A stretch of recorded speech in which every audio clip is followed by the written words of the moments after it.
오늘 주시는 하나님의 말씀 요한계시록 3장 14절부터 22절 저와 여러분이 함께 교독하겠습니다.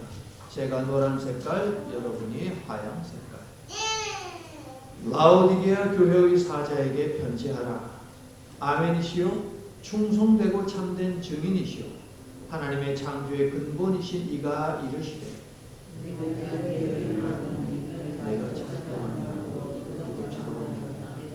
내가 찾은지 뜨겁든지 하기를 원합니다.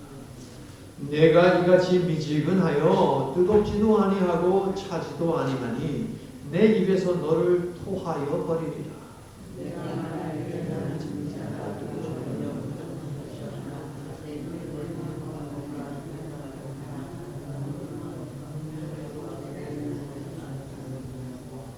자 18절입니다. 내가 너를 권하노니 내게서 불로 연단한 금을 사서 부요하게 하고 흰옷을 사서 입어 벌거벗은 수치를 보이지 않게 하고 안약을 사서 눈에 발라 보게 하라. 내가 사랑하는 자를 책망하여 징계하니 그러므로 내가 열심히 내라 되게 하라.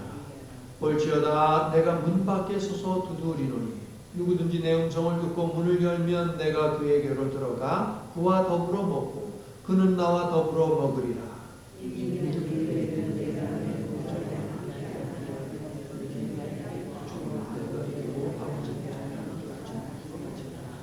22절을 함께합니다. 귀 있는 자는 성령이 교회들에게 하시는 말씀을 들을지어다. 20절 보니까 우리가 찬양 불렀던 그 찬양 그대로 말씀이 담겨 있죠. 가난한 교회가 있었습니다.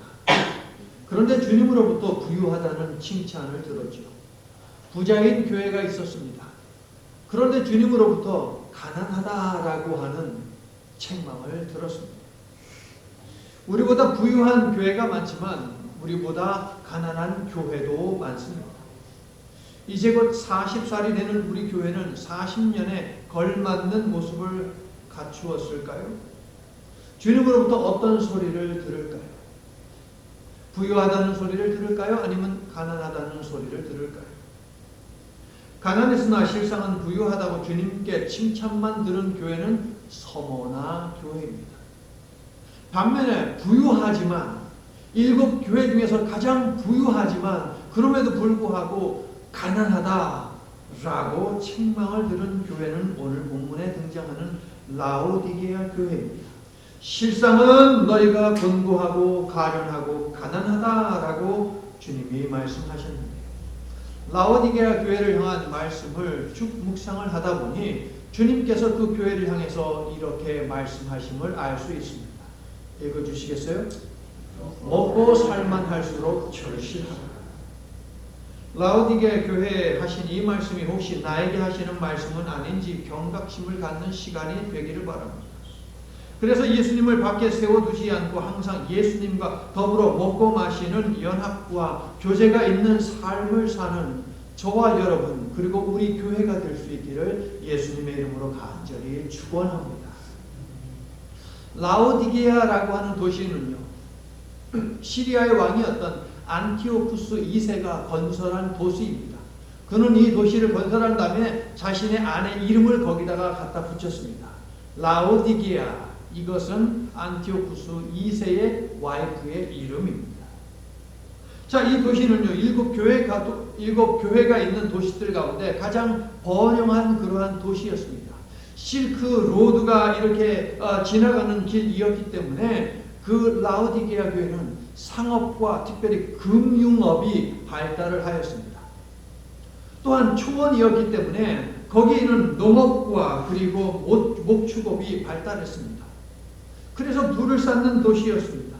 검고 부드러운 양털로 만든 양모는 전 세계적으로 이 당시에 유명했습니다. 많은 돈을 벌었겠죠. 의과 대학도 여기에 있었고요. 의과 대학에서 집중적으로 연구한 것이 무엇이냐? 눈병과 쥐병을 치료하는 약이었습니다. 그래서 라오디게아에서 개발한 이 안약은요, 정말 당시에 모든 이 암질에 관한 것을 고치는 능력을 가지고 있는 그런 약이었기 때문에 그 약을, 그 안약을 팔아가지고서 정말 많은 돈을 번 도시가 바로 라오디게아이었습니다. 돈이 워낙 많다 보니 소아시아 지역에 대지진이 2번 있었고 거기에 있는 모든 도시들이 완전히 그냥 푹 주저앉아 버렸습니다. 그래서 로마가요 돈을 갖다가 풀어가지고서 지진 때문에 망한 이 도시를 갖다가 재건할 수 있도록 서포트를 해주었습니다. 그런데 유독 라오디게아 도시만큼은 이렇게 황제에게 이야기했습니다. 아유, 그 정도 돈 우리도 있어. 필요 없어. 얼마나 돈이 많았으면 도시 하나를 다시 세울 수 있고 또 얼마 지나지 않아 또 지진이 났지만 또 도시를 세울 수 있을 정도로 얼마나 풍족했을까. 아하, 라오디게아 교회는 정말 돈이 많은 교회였다라는 것을 알 수 있어요. 당시 기독교인들을 모함하고 거짓말로 소문을 만들어서 퍼뜨려서 로마 당국으로부터 핍박받게 만든 사람들이 누구입니까? 유대인들입니다. 라오디게아에는 유대인이 없었을까요? 유대인이 있었어요. 많이 있었어요.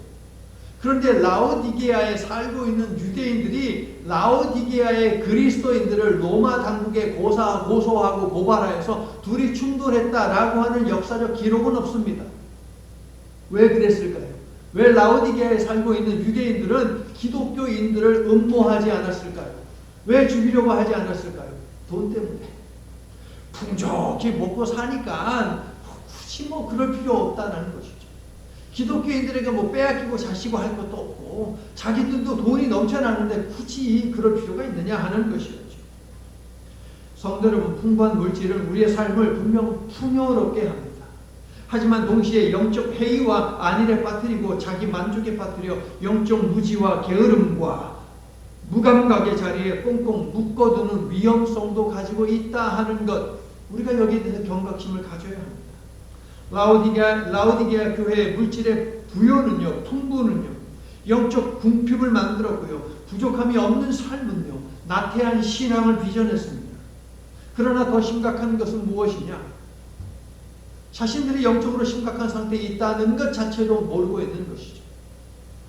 개구리가요, 시원한 물속에서 이렇게 헤엄을 치는데 그 물이 워낙 추웠어요. 그래서 개구리가 착각을 했습니다. 내가 겨울잠 자야 하는데 지금 나와서 내가 또 헤엄을 치고 있나?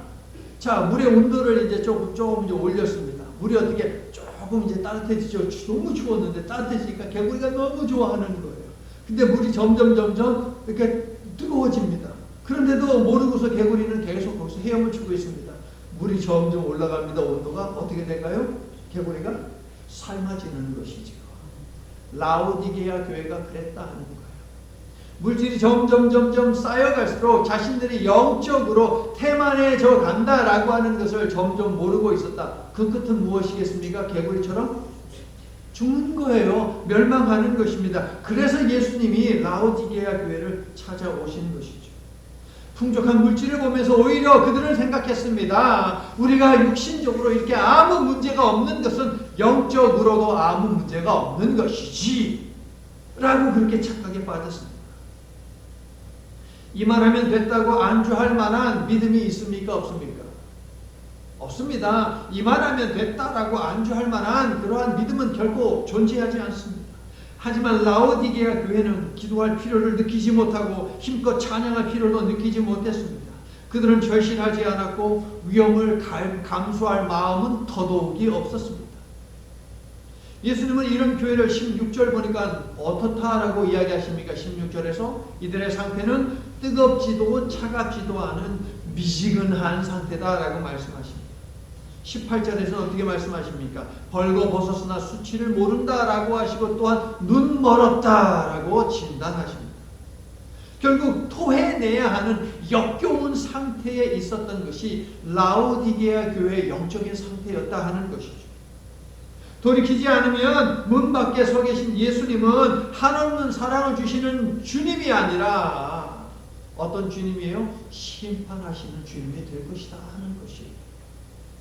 혹시라도 예수님이 우리의 삶에 문을 두드리고 계시고 우리의 심령에 문을 두드리고 계시는데 우리가 그 문을 열어드리지 않는다면 밖에 서 계신 예수님은 심판의 주다라는 것을 우리도 기억해야만 할 것입니다. 그들이 가지고 있는 부귀는 그들을 멸망으로 인도하고 있을 뿐 더 이상 하나님의 축복이 아니었습니다. 그런데 하나님의 축복으로 착각을 했습니다. 거짓 축복으로 가득한 그들의 예배는 주님이 역겨워하는, 즉 혐오하는 모임에 지나지 않았습니다. 하나님이 사랑하시는 성도 여러분, 내가 누려왔던 모든 것들은 당연한 것도 우연도 아니요 하나님의 은혜의 덕분임을 고백하십니까? 그렇다면 이 사실을 늘 기억하면서 냉철한 이성으로, 차가운 냉철한 이성으로 배우고 뜨거운 열정으로 섬기는 저와 여러분의 신앙의 삶이 될 수 있기를 예수님의 이름으로 축원합니다. 그동안 6교회를 찾아오실 때에 그 교회 현실과 역사에 맞게끔 예수님은 찾아오셨던 것을 기억하시죠. 그러므로 라오디게아 교회는 도대체 예수님이 어떤 모습으로 찾아오셨을까 궁금하지 않습니까? 14절에 나와 있습니다. 아멘의 모습으로 오셨고요. 충성되고 참된 증인의 모습으로 오셨고요.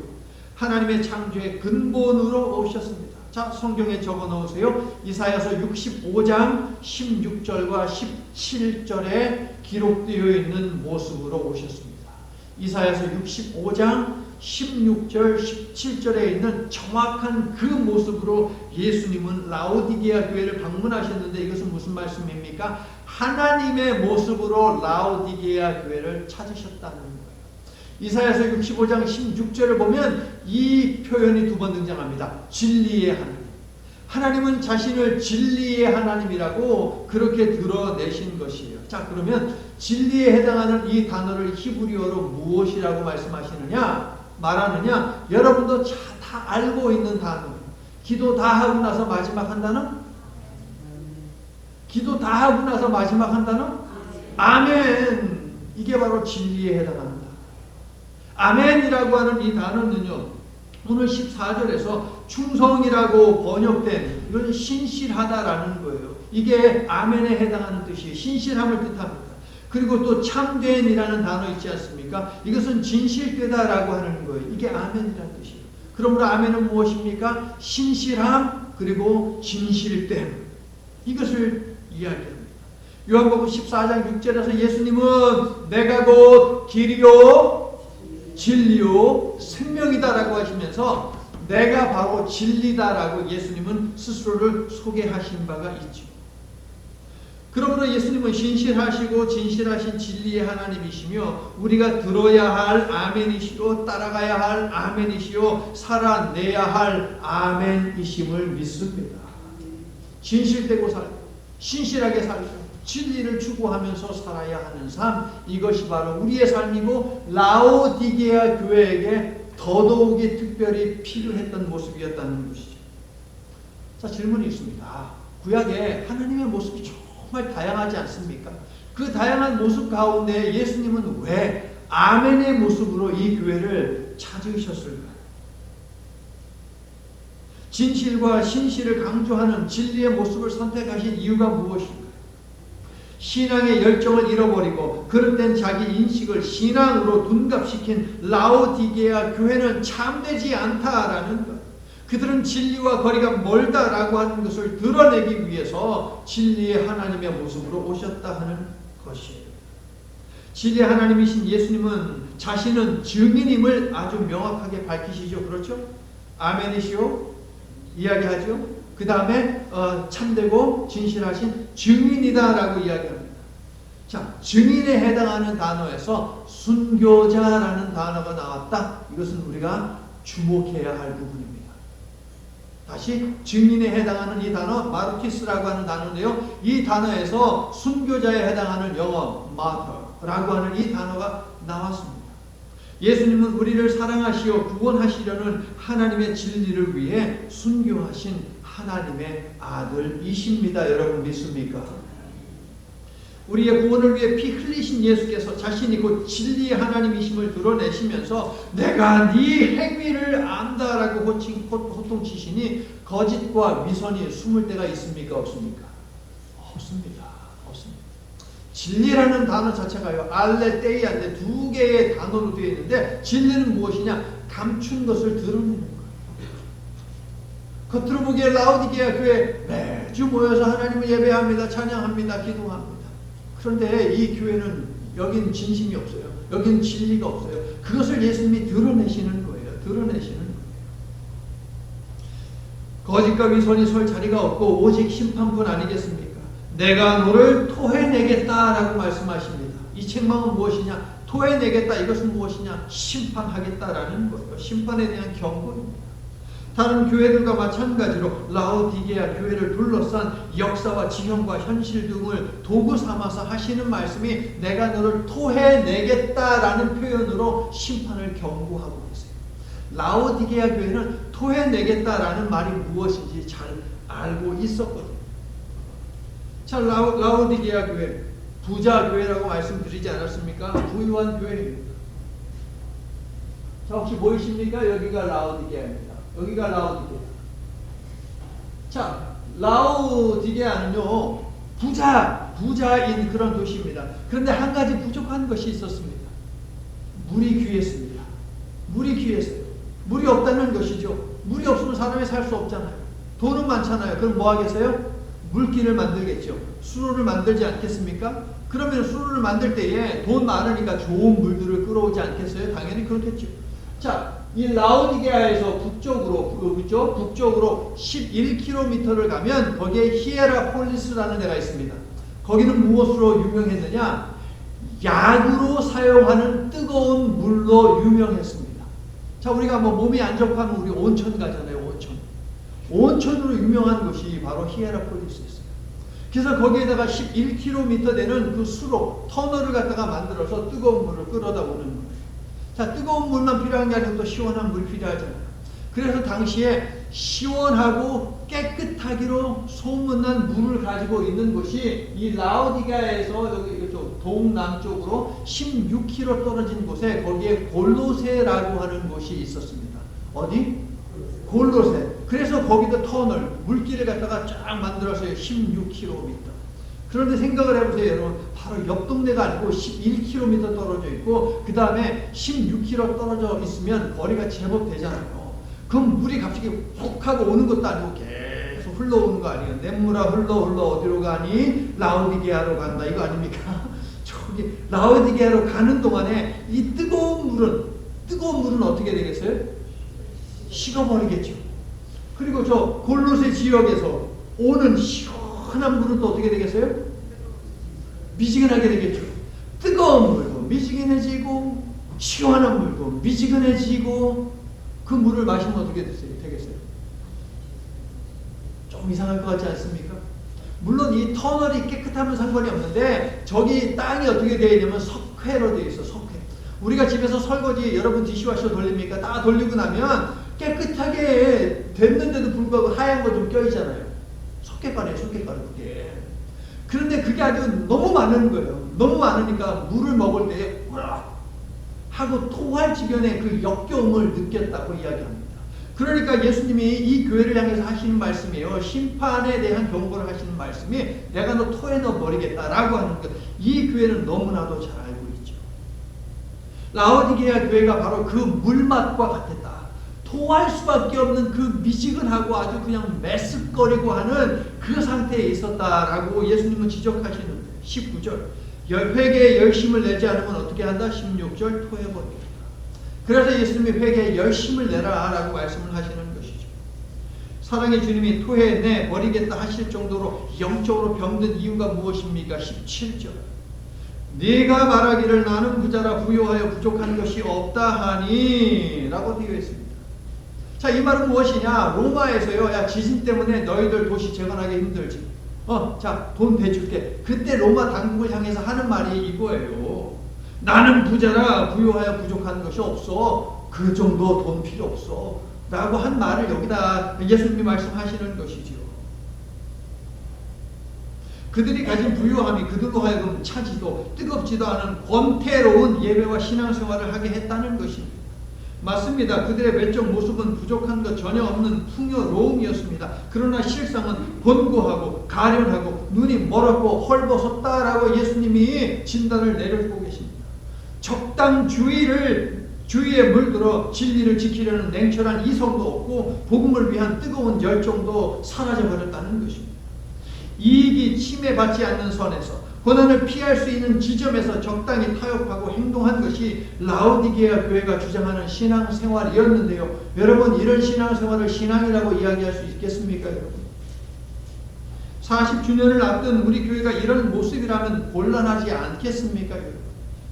여러분의 신앙의 횟수가 몇십 년이지 않습니까? 그 몇십 년의 신앙생활 후에 여러분의 모습이 라오디게아 교회와 같다면, 라오디게아 교회의 성도와 같다면 이거 정말 심각한 것 아닙니까, 여러분? 40주년을 앞두고 하나님께서 우리에게 우리의 신앙을 점검해 보라고, 우리 교회의 신앙의 상태를 점검해 보라고 오늘 라오디게아 교회를 만나게 하십니다. 새해 벽두부터 말입니다. 왜 그렇습니까? 이 올 한 해 하나님께서 우리를 힘껏 축복해 주기를 원하신다는 사실입니다. 여러분 믿습니까? 그래서 이렇게 해주시는 거예요. 한번 점검하고 넘어가야 된다는 것이죠. 열심을 내서 회개하라. 돌이킬 것이 있으면 돌이켜라. 그럴 때에 하나님께서 축복해 주시겠다라고 하는 것이거든요. 이것이 순서입니다. 영어 설교 보면 괄호에 놓고 이렇게 있지 않았습니까, 여러분? 세 개가 있었어요. 7교회에 주시는 말씀, 궁극적으로 축복하기를 원하시는 것인데, 첫 번째 요구하시는 것이 뭐였어요? 오비디언스, 순종이었습니다. 순종할 때에 우리는 트라이엄프, 이기는 것, 승리, 이기는 삶을 살 수 있고, 그 이후에 우리가 축복으로 나아갈 수 있다는 거예요. 이 세상에 책망 듣는 것 좋아하는 사람 없지요, 여러분? 또한 책망하는 것을 좋아하는 사람도 없습니다. 그럼에도 불구하고 책망해야 할 때가 있는데요. 자녀를 책망할 때 미워서 책망하지 않습니다. 결코 그렇지 않습니다. 사랑하기 때문에 자녀를 지키기 위해서 자녀를 올바른 길, 더 나은 길로 인도하기 위해서 우리는 책망합니다. 훈계합니다. 예수님도 마찬가지입니다. 19절을 보세요. 무릇 내가 사랑하는 자를 책망하여 징계하노니. 사랑하는에 해당하는 이 단어 여러분, 진행형입니다. 진행형이라. 정말 미지근한 신앙으로 주님이 역겨워서 토해내 버리겠다라고 하는 그런 영적 상태에 있는 교회라 할지라도 주님은 여전히 사랑하고 계신다라는 이 사실을 보십시오. 하나님이 포기하는 인생은 없습니다. 여러분 믿습니까? 우리가 볼 때 아무리 개차반 같고 정말 말도 안 되는 그런 인생은 살다 할지라도 그 사람을 하나님께서 데려가시기 그 전까지, 그 사람을 심판하시기 그 전까지 주님은 여전히 변함없는 사랑으로 감싸주고 계신다 하는 것이에요. 여러분 믿습니까? 예수님이 라오디게아 교회를 여전히 사랑하고 계신다. 이게 바로 사랑하는 이에요. 자, 여러분 잠언서 16장 24절, 잠언서 16장 24절 뭐라고 이야기하는지 보십시오. 잠언서 16장 24절 우리 함께 한 목소리로 읽을게요. 잠언서 16장 24절 말씀 준비되셨어요?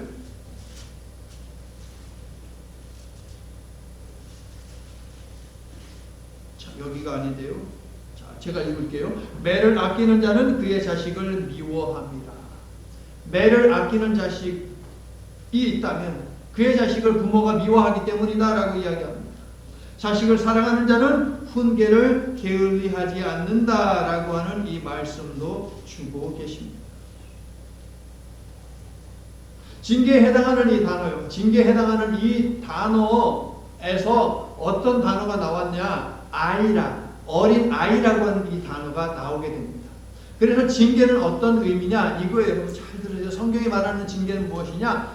내 자식으로 삼는다, 내 자식으로 만든다 라는 것이 성경이 말하는 징계의 의미가 되겠습니다.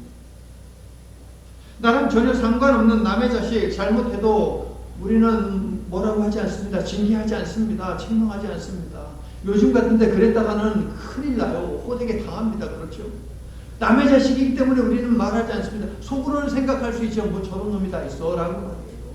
그렇게 말은 할 수, 속으로 생각을 하고 그냥 중얼거릴 수는 있어도 그거 편하게 얘기하지 않습니다. 남의 자식이기 때문에. 자, 이번에 한번 찾아보세요. 자, 히브리서 12장. 히브리서 12장.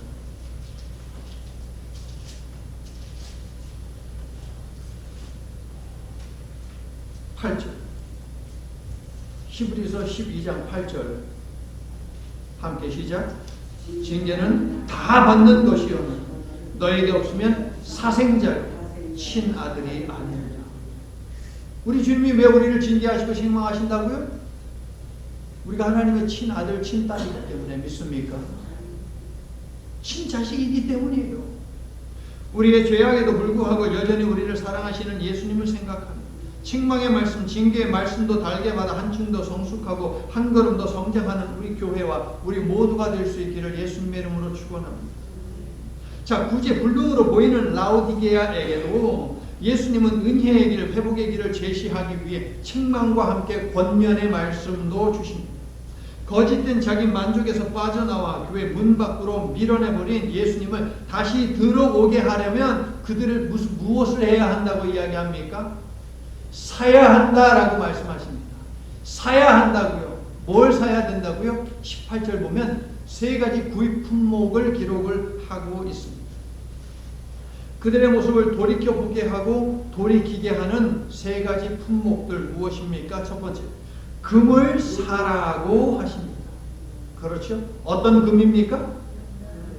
불로 연단한 금. 그럼 이거 뭐예요? 14K예요? 18K예요? 24K예요? 24K 퓨어 골드를 이야기하는 것이죠. 순금. 불로 연단한 금은 모든 찌꺼기를 불로 태운 후 나오는 결정체, 즉 순금을 이야기합니다.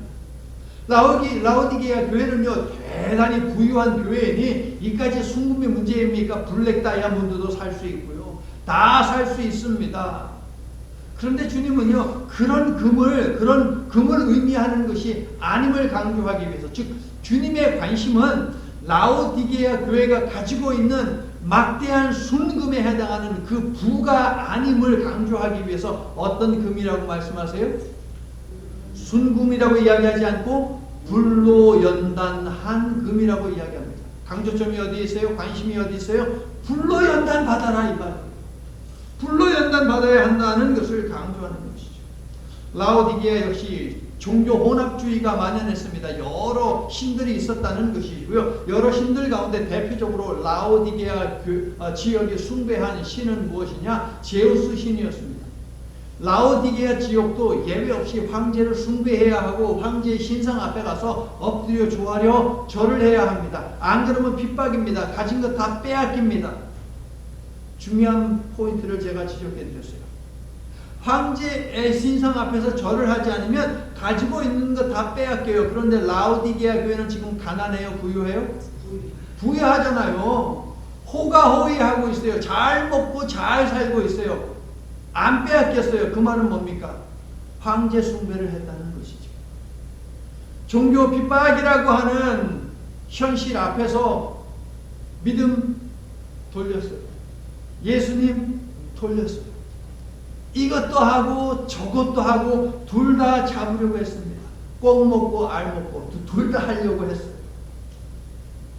라오디게아 교회는 신앙을 위해 가진 재산을 포기하는 대신 세상과 타협함으로 이것도 지키고 저것도 지키려고 했고요. 그러한 자신들을 배련하게 생각했습니다.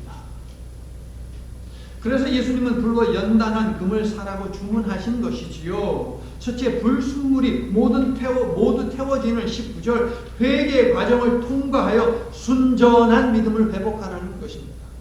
순전한 금이 순금 아닙니까? 순전한 믿음을 가져야 한다. 불순물, 너희들의 삶 속에서 생각해서 있는 불순물들 다 태워 없애서 순전한 믿음을 가져야 한다는 거예요. 그리고 두 번째는 무엇입니까? 불로 연단하는 것은 무엇입니까? 연단하는 것, 인내하게 만드는 것 아니겠습니까? 환난과 핍박은 하나님의 백성을 단련하는 도구이기도 하니 환난과 핍박을 두려워하지 말고 환난과 핍박을 통해 인내하는 믿음을 가져라라고 촉구하는 것입니다. 성도 여러분, 진정한 부는 순금 발을 갖다가 쟁여놓고 사는 것이 아니라 불로 연단한 금을 소유하는 것임을 기억하면서 먹고 살만 할수록 절실하게 순전하고 인내하는 믿음을 추구하며 또한 그 믿음을 갖고 사시기를 예수님의 이름으로 축원합니다. 그럴 때에 하나님께서 먹고 사는 그 이상의 것을 분명 충분히 채워주실 줄로 믿습니다. 자, 두 번째 구입 품목은 무엇입니까? 흰옷. 그렇습니다. 흰옷입니다. 돈이 많은 교회 아닙니까? 최고급 천을 갖다가 살 수 있고 아마 금으로 물들여서 옷을 입고 다닐 수 있는 라오디게아 교회입니다. 최상의 흰천으로 만든 옷도 얼마나 많았겠습니까? 그러나 예수님은 흰 옷을 구입하라 라고 말씀을 하시는데 왜 그랬을까요? 그들은 벌거벗고 있대요. 벌거벗고 있으면서도 수치스러움을 모르고 있다라고 이야기하지 않습니까? 요한계시록에 따르면 이 흰 옷은 무엇이냐? 예수님의 보혈로 세탁한 옷입니다. 두 번째, 저 하나님 나라에서 훗날에 있을 우리의 혼인잔치, 예수님과 함께 혼인할 그때 입을 예복, 이것이 요한계시록이 이야기하는 흰옷이고, 세 번째 무엇이냐? 성도의 믿음에 따라 실천한 옳은 행실, 이것이 바로 흰옷이다라고 분명하게 요한계시록은 이야기합니다. 그러나 라오디게아 교회는요, 입어야 하는 이 옷을 입고 있지 않고 있습니다. 성도 여러분, 우리에게 이 옷이 없다면 아무리 멋진 옷, 좋은 옷을 입고 있다 해도 우리 또한 발가벗은 상태요, 수치를 모르는 무감각한 상태라는 것을 우리는 알아야 합니다. 자, 흰옷을 사서 입으라라고 하는 그 명령을 주신 예수님의 목적은 아주 간단 명료합니다. 주의 보혈을 덧입고 믿음에 합당하게 삶으로 주께서 재림하실 때 흰옷을 입고 혼인잔치에 참여하라라는 것입니다. 우리를 축복하기 위함이죠, 여러분. 오늘 우리에게도 동일하게 요구하고 계시니 보혈의 은혜를 주신 예수님을 잃어버리지 말고 끝까지 충성되고 참되게 믿는 아멘의 성도들이 다 되시기를 예수님의 이름으로 축원합니다. 세 번째 구입 품목은 무엇입니까? 안약입니다. 안약. 자, 라오디게아 교회 말씀드렸죠. 의과 대학이 있고 그 의과 대학이 이것을 개발하기 위해서 엄청난 투자를 했고 결국 개발해서 큰 부자가 되었다. 무엇? 안약. 안약으로 유명한 곳이 바로 라오디게아라는 도시였어요. 그 안약을 팔아가지고 막대한 부를 쟁여놓고 산 도시가 바로 라오디게아입니다. 하지만 이 육적인 눈에는 관심을 갖고 연구하고 개발하고 그래가지고 안약을 만들었음에도 불구하고 영적인 눈의 건강에 대해서는 전혀 관심을 갖지 않은 곳이 바로 라오디게아 교회였습니다. 그래서 주님께서 영안을 위한, 영적인 눈을 위한 안약을 구입하라라고 명령을 하고 계신 거예요. 그 도시의 특성을 살려서 예수님이 말하고 있으니 이거 뭐 귀에 쏙쏙 들어오지 않겠습니까? 성도 여러분, 우리도 이 안약을 바르지 않으면 눈이 멀게 되는데 거두절미하고 이 안약은 무엇입니까? 아멘이시오. 충성되고 참된 증인이신 예수 그리스도의 피입니다. 할렐루야. 이 피를 넣으라는 것. 주의 보혈 능력이 있도다. 주의 피 믿으오. 주의 보혈 그 어린 양의 매우 귀중한 피로다. 할렐루야. 이 그리스도의 피를 너희들의 영적인 눈에 넣어야만 너희들의 영이 건강하다라고 말씀을 하고 있어요, 여러분. 예수 그리스도의 보혈, 가장 보혈한, 가장 귀한 것 맞습니까, 여러분? 자, 증인이라는 단어에서 순교자라는 단어가 나왔다고 말씀드렸죠. 우리 죄를 위해 죽으시고 대신 구원을 주신 예수님을 버렸기에 라오디게아 교회는 책망을 듣고 있는데 18절 보세요, 여러분. 이 단어가 3번 반복되지요. 18절 3번 반복되는 단어가 무엇입니까?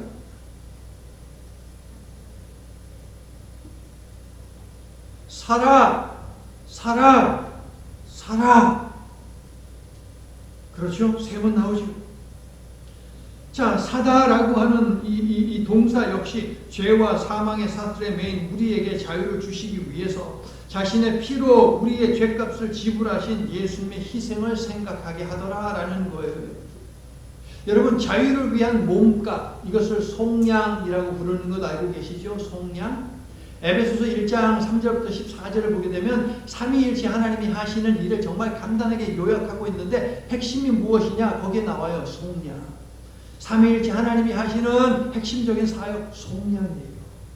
죄와 사망의 사슬에 얽매인 우리를 자유하게 하기 위해서 사망받을 수밖에 없는 우리의 이 몸값을 예수님께서, 하나님께서 지불해 주셨는데 무엇으로? 피값으로 지불해 주셨다라는 거예요. 자유를 위한 몸값, 이것이 속량인데요. 성경에 여러 차례 등장하기 때문에 여러분 아셔야 돼요. 속량, 이것은 자유를 위한, 구원을 위한 몸값이다. 몸값. 이게 속량입니다. 자, 사다에 해당하는 단어가 고린도전서 6장 20절, 베드로후서 2장 1절 등등등 여러 군데 있는데 제가 고린도전서 6장 20절을 읽어드릴게요. 들어보세요.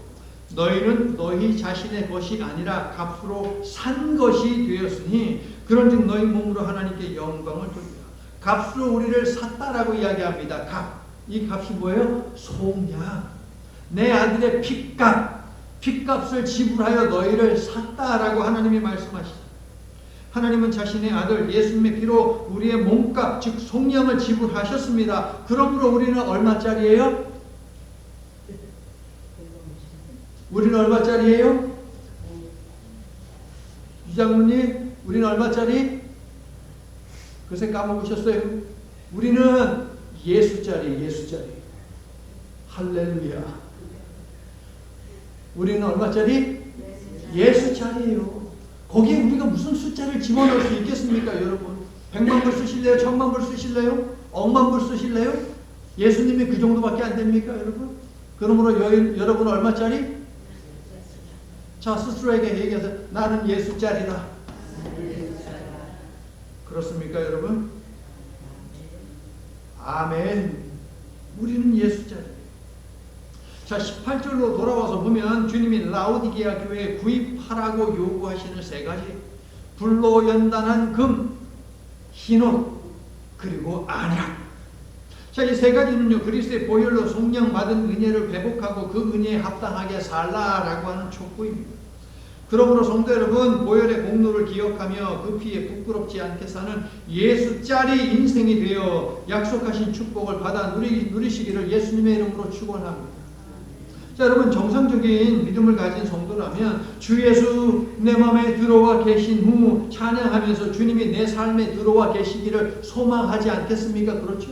여러분도 소망하시죠? 예수님이 여러분의 삶 속에 들어와 계시기를 원하시죠, 여러분? 아멘? 그런데 라오디게아 교회를 보세요. 책망과 당부의 말씀을 주시는 예수님은 지금 라오디게아 교회 밖에 계십니까? 안에 계십니까? 지금? 라오디게아 교회? 지금 밖에 계세요. 20절 교회 문 밖에 계신다라고 말씀하시잖아요. 아멘의 하나님으로 피 흘리기까지 충성하신 참된 증인으로 방문하셨고 문을 두드리고 있는데도 라오디게아 교회는 문을 열어주지 않고 있어요. 지금. 그러니까 요한계시록 3장 지금 오늘 본문 이때에만 한 번 방문한 것이 아니라 그 전에도 계속 방문해서 문을 두드리고 계셨다는 것이죠. 예수님. 그런데 안 열어줘요. 왜? 열어주는 순간 내가 핍박받아야 되거든. 열어주는 순간 내 자신 로마 당국, 내 재산 로마 당국에 다 빼앗기거든요. 아니 예수짜리 인생을 살면서 그가 가지고 있는 것 그거 아까워서 문을 안 열어준다고요. 예수님이 기대하시는 것은 여러분 우리와의 관계입니다. 우리와의 관계라고요. 우리와의 사귐이라고요. 그런데 라오디게아 교회는 자기 만족의 종교 행위에 치우쳐서 이것도 아니고 저것도 아닌 회색지대에 머물면서 예수님을 외면하고 있습니다. 그러나 성도 여러분, 예수님은 이러한 라오디게아 교회를 버리거나 떠나지 아니하시고 문을 두드리면서 응답을 기다리고 있다라는 거예요. 사랑하는 진행형이에요. 사랑하고 있는, 여전히 사랑하고 있어요. 밖에서 추위에 떨고 더위에 땀 뻘뻘 흘리면서 예수님이 그렇게 외면당하시면서도 그럼에도 불구하고 그 라오디게아 교회를 사랑하시는데 우리를 향한 예수님의 사랑이 이와 같다라는 것입니다. 언제든 회개하고 돌이켜 문을 열면 내가 들어가 그와 더불어 먹고, 언제든 문을 열면 예수님은 들어가시겠다. 무슨 이야기입니까? 들어가겠다는 건 뭡니까? 관계를 회복하겠다는 것입니다. 친구의 만찬을 나누겠다라고, 그로 더불어 먹고라고 이야기하지 않습니다. 그렇습니다. 우리에게 소망이 있는 이유는 하나님의 참아주심이요 예수님의 신실하심 덕분인 줄로 믿으시면 아멘합시다. 그러므로 먹고 살만 할수록 절실한 믿음으로 살아가는 우리 모두가 될 수 있기를 예수님의 이름으로 간절히 축원합니다. 이제 말씀을 마칩니다. 불로 연단한 금과 흰옷과 안약을 소유한 정결하고 인내하는 믿음의 사람들, 주님과 더불어 먹고 마시는 축복을 누리게 되는데, 성찬과 친교 속에서 주님과 교제하는 우리는 하나님 나라에서도 이 교제를 이어가게 해 주시겠다라고 예수님이 오늘 말씀을 통해서 이기는 자에게 축복하시면서 말씀해 주고 계십니다. 자, 이것이 바로 이기는 자가 받게 될, 즉 믿음으로 인내하며 예수님을 향한 신명을 지킨 사람이 받게 될 축복입니다. 자, 21절을 읽어주시겠어요?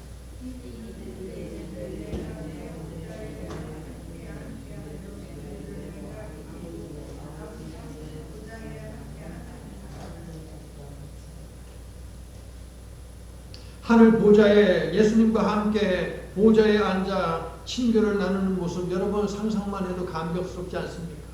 우리 예수님과 함께, 예수님이 앉아 계신 그 보좌 엄청나게 큰가 봐요. 그렇죠? 저와 여러분이 다 앉고 다른 교회 성도들도 다 앉고 할 정도, 그 큰 그 보좌에 함께 앉아서 먹고 마신다.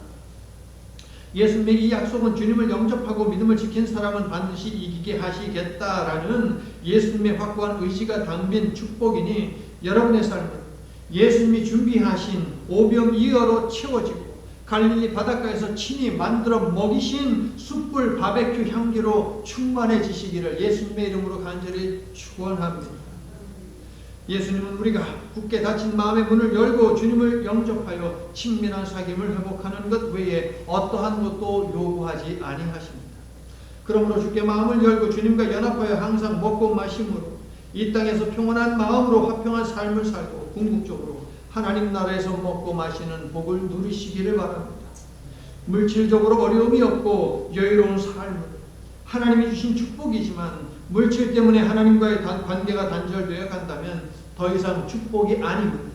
라오디게아 교회를 통해 알게 하시니, 그러므로 먹고 살만 해도 절실하고 먹고 살만 할수록 절실한 순전한 믿음을 갖는 저와 여러분이 될 수 있기를 예수님의 이름으로 간절히 축원합니다.